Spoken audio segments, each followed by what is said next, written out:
What's going on, everyone? It's GadgetsBoy, and I'm here with Basil from Btekt. You might have seen his face about. We've teamed up together to talk about MWC this year. It's my favorite time of the year when we get to go to Barcelona to see all the amazing products that's coming out this year, especially mobile phones. This is where we get to see what to expect for the rest of the year. So I'm very excited. So yes, we're going to talk about MWC. First up, what are you actually excited about this year? There have been so many leaks, but what's the thing that's freaking your interest?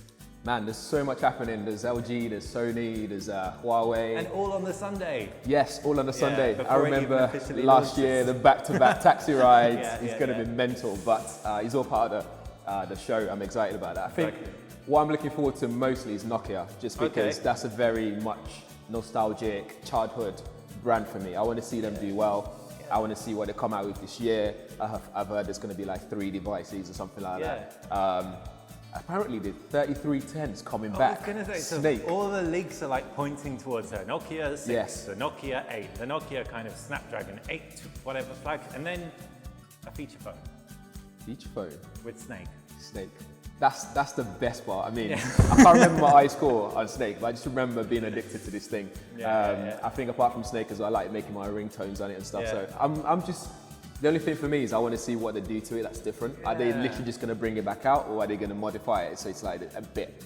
Maybe it's going to be an Android device. Imagine if you had like old school Nokia brick with a Snapdragon 820 processor and like 4G and a 23 megapixel camera around the back. That's going to be crazy. But in this like perfect candy bar brick form. It's funny as well, I saw people started bringing out the phones out of their drawers and stuff. Like you forget how many people still hold on to this thing, and it's still charged. It never dies. It still charges and everything. It's amazing. What about yourself? What are you most excited about? So I'm probably flip side to most people. I'm looking forward to Samsung. Samsung looks like they're going to be bringing out a tablet. Anyone who's seen Btekt, you will know that I draw a lot. I doodle like crazy, and the Samsung tablet is going to have an S Pen. It broke my heart when the Note 7 happened. Yes. The whole. I think a lot of people were broken-hearted from that. Like it just, but what really pained me was the fact that there were no relevant devices out now with pens that were just freaking awesome. So the Lenovo Yoga Book is awesome, and it has a pen. I really like that, but this is a tablet to compete on that front. So here's a question for you. Do you still think there's a big market really for pens?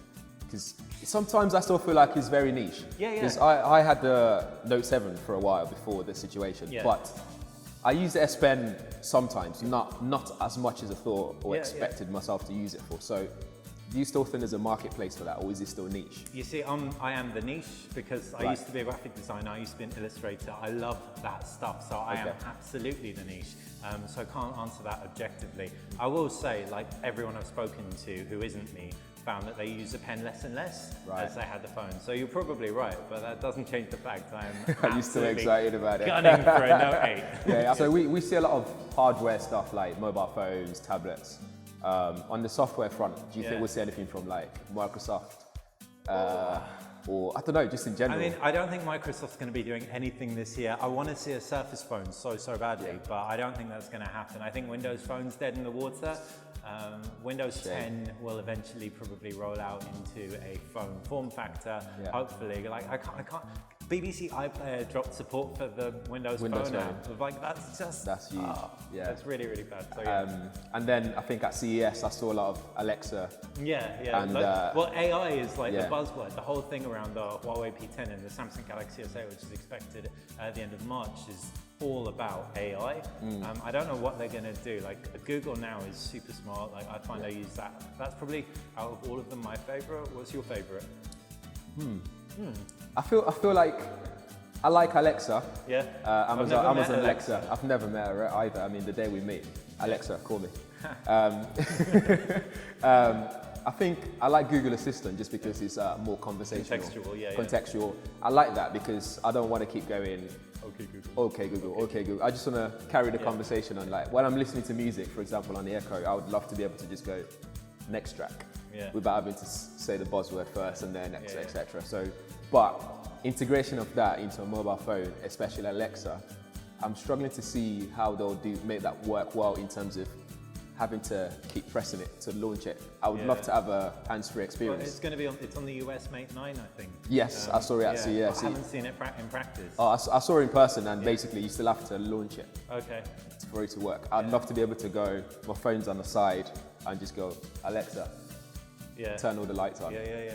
You know, but yeah, I think we'll see a lot of integration with AI in different formats, in different forms rather, because while we do this thing with their software, with AI, machine learning. Yeah, machine learning, and also Sony does it with the charging, where it figures out how you charge your phone and then make sure that the phone charges in a way that minimizes impact on the battery. Yes. So yeah, it is happening under the surface. Yeah. But it's, I guess now people are starting to shout about it. a bit Yes, more. yes. HTC, Yeah. they use AI as well on the U. On the HCU, yeah. Yeah, which is a pretty interesting way of doing it. Yeah, it's starting to get a bit creepy because it's like, I'm always listening, I'm always watching you. Yeah. But that's kind of like part of progress, I guess. Definitely, I'm all for that. I'm all for progress. So aside from Samsung, like, are you in any way generally excited about tablets? For me, it's kind of a slightly like dead area. You know what the problem is? The bigger smartphones are getting, the less I find myself having the need for a tablet. Definitely. Because screen size is never been a massive thing for me because I'm either on my phone or I'm not. So when I'm not on my phone, I'm on my laptop. Exactly. And my laptop's slim and lightweight and etc. that I can carry anywhere anyway. Yeah, for sure.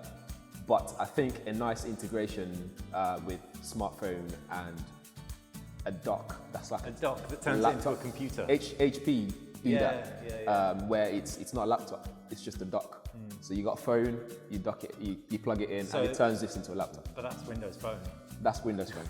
But maybe there's something, there is something already with Android in some sort of way. Exactly. But I'm just saying, like with tablets, that's the only way they can bridge that. Motorola phone that like docked into the Atrix. Yes, oh man, like that, something like the Atrix. Yes, that. Remember I think Asus as well. It was 2 MWCs ago, and that was a massive. The transport phone. was it pad phone? Pad That's phone, it. Yeah. That was a big thing. I And remember. then, like dock that, it's just like a monster of 3 parts, but actually also amazing. And if you like now, you've got the power under the hood of these phones to dock the phone into a tablet to make a tablet, to dock that into a dock to make a laptop, to dock that into a HDMI connector to make a like desktop experience with extra USB ports, and it's just like, what more do you need with life?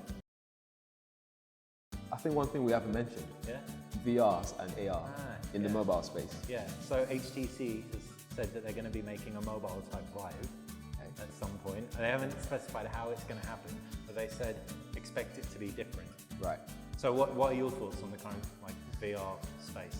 I love VR, but use case is still quite limited. I want to see more use case for it. I mean, AR, I want to see something with that as well. Yeah. Because I like what HoloLens is about. Yeah, HoloLens is sweet. They've recently found a way to allow you to record content from it, so people can see what you're seeing, which is great. I think that's a start.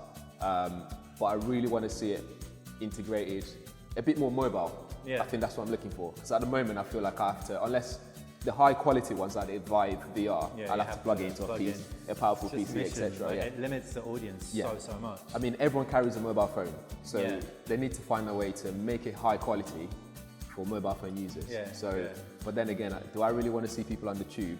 Have you seen the locked off? OnePlus 3 advert with the dash charge, and like she's basically at the airport and she just plugs in and it charges, but the guy next to her has a VR headset and everything is connected to the power, and she's just looking at him like, oh my gosh, what a loser. And then but actually, if like VR becomes really, really standardized, that's what you're gonna get. Let us know in the comment, how do you feel about that? I mean, sitting on the train, on the flight, I think on airplanes is fine. Okay. Because you want to zone out anyway. You do want to zone out. You want a living room, Netflix. But I feel like on the train, especially like we live in London. I mean, going on the tube and seeing people with that would be a bit weird. Just public spaces in general. It's also really inconsiderate because you're sitting on the train, you have one of those on, a pregnant woman gets on the train, and you don't offer her your seat. That just makes you a bit of a dick. So that's very couldn't put it anymore. No.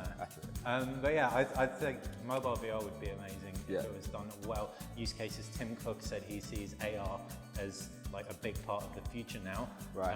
And that's interesting that like someone at Apple is doing it, considering how little Apple is doing in that AR space. by comparison. I think they bought Zappa. Yes. So that's a step towards it, but it'll be interesting to see how the iPhone 8, iPhone 8 Plus like turns that into reality. And like with dual cameras, that becomes more viable because those dual cameras capture perspective information. So, but that we're going to see any of that at MWC. Going back to mobiles. Mobiles.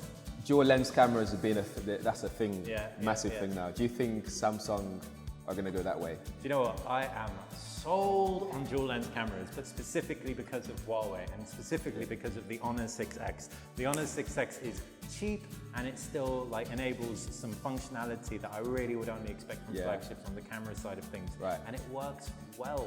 Yeah. It's not. It stops being a gimmick as soon as it starts working really, really well. Yes, that's right, that's right. How about you? I like it. I'm not fully sold on it just yet. Because the use cases that I've seen, the black and white photography, changing apertures and stuff like that, those are things that I can already do without a dual lens setup. So I don't know, I'm still on the fence about it. I want to see it used maybe slightly differently because the phones that I use that I really like the cameras on them, they actually don't have dual lenses. Dual lenses, so what are they? S7 Edge and the Google Pixel XL. Okay. Those two phones, no dual lenses. I'm like Mate 9 and iPhone 7 Plus. Right, They literally, both dual lenses. This is a debate on its own. So. I mean, and you think about camera quality, I think those two phones that I've got win any day. So I don't like the Pixel XL because I find that it produces unreliable results image-wise. It's not consistent. Some are like better than anything I've ever shot before, but others are just not. But yeah, I find that with the dual lens phones, at least you've got that point of differentiation. Okay. They offer manual support, so if I wanted to take a standard shot, I could and tweak everything. But saying that then, with the tweaks and stuff, would you then say, who's that aimed at? Because my mum just wants to get her phone out and take a picture. Yeah. She doesn't want to tweak anything. She doesn't even know where to begin. For sure. But she would probably be able to manage wide aperture mode. But then again, she wouldn't think of doing that. She doesn't know. So yeah. True. My brother doesn't know how to do manual photography at all. But he's got a P9 and he uses wide aperture mode all the time. Like and takes pictures of family and friends. But yeah, I don't know. It's a point of differentiation. I think we've got to a point generally where everything is so freaking samey. Like I'm pretty much clawing at any point of differentiation I can. That's why I love the Lenovo Yoga Book with the keyboard, the holographic keyboard type thing. But yeah, no, I think there's real substance, especially in the lower end, behind the dual camera setup because it improves picture quality to a point where the Honor 6X in the price bracket is the best phone. Yes. That you can get camera. Pricing is ridiculous. Ridiculous. So yeah, I mean, generally though, like with regards to MWC, it's all looking around flagships, LG G6, and no Samsung flagship phone probably, but a tablet, a flagship tablet. Have you heard any other stuff around mid-ranges? No. So I don't think Honor are there because they've already done CES. Huawei's got P10. They've got P10. OnePlus, they're activating 3T a lot at the moment. I don't see them doing anything around there. HTC hasn't announced a conference and they've just released the U's. Yes, I think MWC is the show for flagships. Yeah, and that makes sense. That makes sense. I'm excited. Hopefully you guys are excited too. If you are, comment away. Let us know exactly why you're excited. We're excited also to say that we've done another video over with 3 UK. Check out the YouTube channel, youtube.com/3, and you can see us with some of their guys talking about much of the same. We'll never stop talking about MWC for a while now. No, exactly. Yeah. Thanks for watching. Thanks for watching. Subscribe, like, all that good stuff. Bye. Catch you in the next one.